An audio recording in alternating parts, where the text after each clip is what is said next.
மசாலா வடை செய்ய போகிறோம். பாருங்க, கடலைப்பயிறு 2 கப்பு எடுத்து நான் தண்ணியில் ஒரு 4-5 மணி நேரம் நல்லா ஊற வச்சு வடிகட்டி வச்சுக்கிறேன். கொஞ்சம் அரைச்சிப்போம் மசாலா சேர்த்து பயன்படுத்தி நான்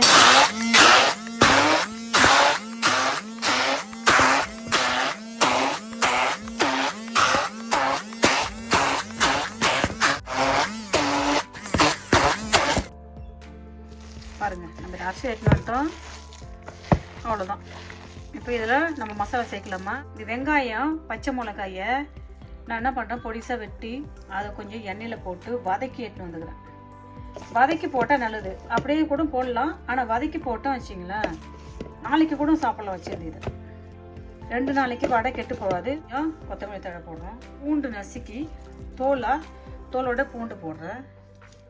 கொஞ்சம் இஞ்சி நசுக்கி போடுறேன். டேபிள் ஸ்பூன் பெருஞ்சீரகத்தை எடுத்து 1 பாதியமாக நசுக்கி இப்படி போடுறேன். பெருங்காயத்தூள் போடுறேன். நான் திட்டமாக நம்ம உப்பு சேர்த்துக்கலாம். பச்சை மிளகா காரத்துக்கு ஏற்ற மாதிரி நீங்கள் போட்டுக்கலாம். கொஞ்சம் கருவேப்பிலை பொடியாக வெட்டி போடுறோம். இப்போ இதெல்லாத்தையும் போட்டு சேர்த்து நல்லா பிசைஞ்சிடும். எல்லா மசாலாவும் நல்லா போட்டு பிசைஞ்சிடும். உருண்டை எடுத்து அப்படியே உள்ளங்கையில் வச்சு சும்மா லைட்டாக ஒரு ப்ரெஸ் பண்ணிவிட்டு அப்படியே எடுத்து இப்படி எண்ணெயில் போட வேண்டியது.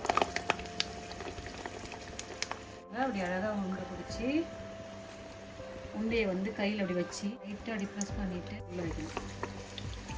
சின்னதாக அப்படி உருண்டை பிடிச்சிட்டு கையில் வச்சு லைஸாக அப்படி ப்ரெஸ் பண்ணிவிட்டு இப்படி எடுத்து இதில் போடணும்.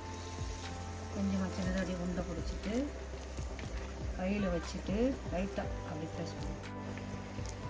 லைட்டாக ப்ரெஸ் பண்ணிவிட்டு அப்படி எடுத்து எண்ணெயில் போடணும். அப்படி ப்ரெஸ் பண்ணிவிட்டு எடுக்கணும். கையில் வச்சு ப்ரெஸ் பண்ணணும். அப்படியே எடுத்து சின்னதாக உண்டை பிடிக்கணும்.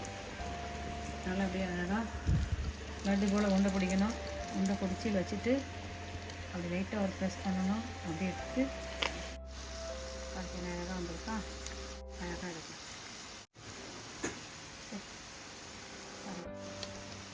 கடலையில் செஞ்சு வடை அப்படி நம்ம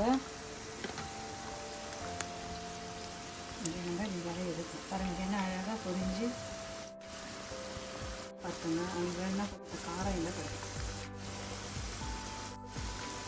அழகான கலர்ஃபுல்லான ஒரு கடலை வடை ரெடி ஆகிடுது. ட்ரை பண்ணி பார்த்துட்டு எங்களுக்கு சொல்லுங்கள். பாய். தேங்க்யூ.